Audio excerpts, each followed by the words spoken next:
Bismillah, wassalat wassalam ala Rasulillah, wabad. In the name of Allah, and peace and salutation be upon His last and final messenger Muhammad, peace be upon him. Again, I'm Omar Jamaykee, discussing the issue concerning affairs that affects one's Iman, whether positive or negatively. And we've been covering some aspect of those affairs that can affect one Iman in a negative way. And the objective of this is to be aware of them so we can avoid them, or be aware of them and also try to protect ourselves from falling into these things. So of the things that can affect one Iman negatively and cause our Iman, our faith, to decrease, is falling and doing acts of bid'ah, acts that are innovated in Islam. So the Muslim, you have to ensure that he avoids actions that are not sanctioned by Islam. He has to ensure that acts of bid'ah, things that have been innovated in Islam, one must not fall into them, not do and participate in these actions. As the Prophet, peace be upon him, has said, "Man amila amalan laysa li amruna fahuwa rad," that the one who does an action that is not from our action, it is rejected. So the person, the Muslim, he has to ensure that whatever he does is from those actions that are within the guidelines of Islam, that he's doing those actions taught by the Messenger, peace be upon him, without seeking to add anything to what we have been taught. So, of the thing that decreases one Iman is falling into acts that are innovated. And innovated actions are things that a Muslim, whether individual or group of Muslim, that are doing, that there is no precedent to prove of this act in Islam. There is no precedent and no source that can prove that this act is sanctioned or was done by the Prophet or by his companions. So the Muslim have to look carefully regarding those things that he does, regarding those things that he see others involved in, and ask, is this from Islam or is this not from Islam? Something that the people have innovated that may seem good, but in truth, it does not bring about good. As the Prophet, peace be upon him, always said in his opening speech, that the most truthful of speech is the Book of Allah. And the best of guidance is the guidance outlined by the Prophet Muhammad, peace be upon him. And the most evil of affairs are those things that have been innovated regarding the Islam. Acts that people have introduced Islam that are completely foreign and unknown to Islam. So these evil actions that have been innovated, that they are misguidance, they lead astray. So if something leads astray, then normally it will cause one Iman to decrease.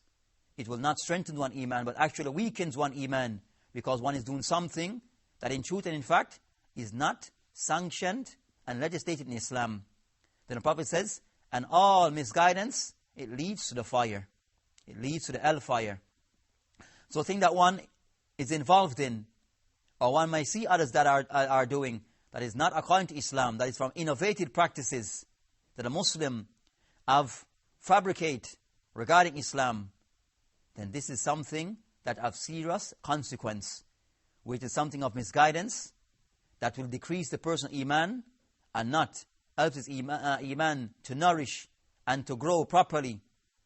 And also, its final outcome is that this act, it leads to the hellfire. The person could be punished by Allah for this act that he's involved in. So the Muslim have to be careful that he stick to the proper Islam, as this will increase one's Iman, and avoid actions, practices, belief that are not sanctioned by Islam. And we are finding today that many of the Muslims, or some of the Muslims, that sometimes we fall into this by way of ignorance.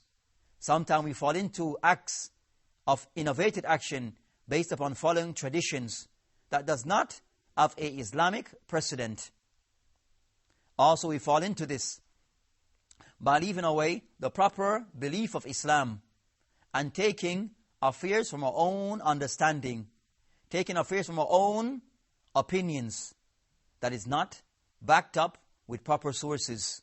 So the Muslim have to ensure in all aspects of our life that we do not fall into innovative practices, as this will affect our Iman in a negative way. it caused the Muslim to have a weak-hearted approach to Islam. It started to corrupt the Muslim understanding of Islam. And also it leaves the Muslim to do as he wish. Add whatever he wants, whenever he wants, as it suits him or her. So the Muslim has to ensure that he practices Islam correctly. And know that whatever one does of action that is of innovative practice, Allah will not accept of this action.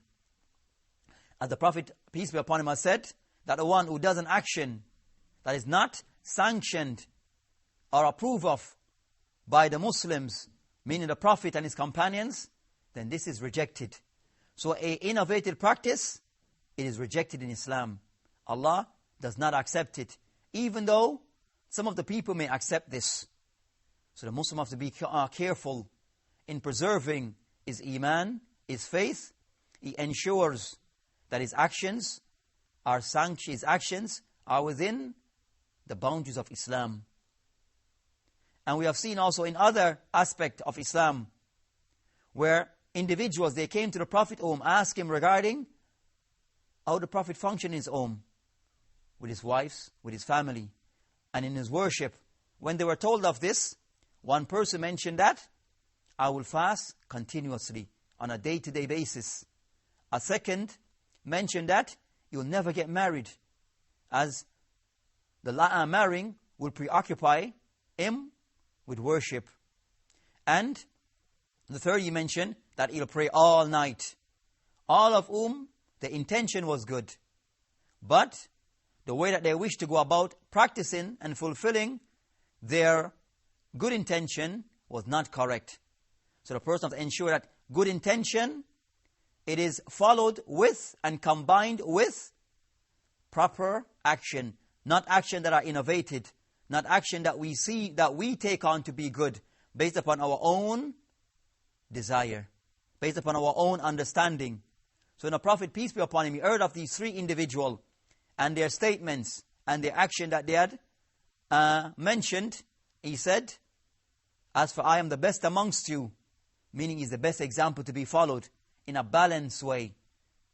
Then the Prophet, he said, as for the first, who mentioned that he would fast continuous on a day-to-day basis, it said, as for myself, sometime I fast, and on other days I do not fast, not on a continuous basis. So one day he fasts, and other days he does not fast. Then the Prophet mentioned, as for myself, sometime I pray at nights, a portion of the night, and I also sleep a portion of the night.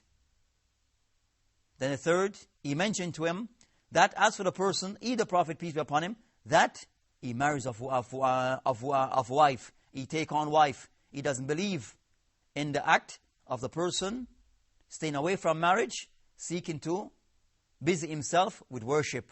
So the Prophet said at the end of this, Man raghiba an sunnati falaysa minni. The person who does not follow my sunnah, follow my way, my example, is not from me. So the Muslim have to take his Islam from the Prophet, peace be upon him, and not to follow actions that are not sanctioned and approved of by the Prophet, peace be upon him.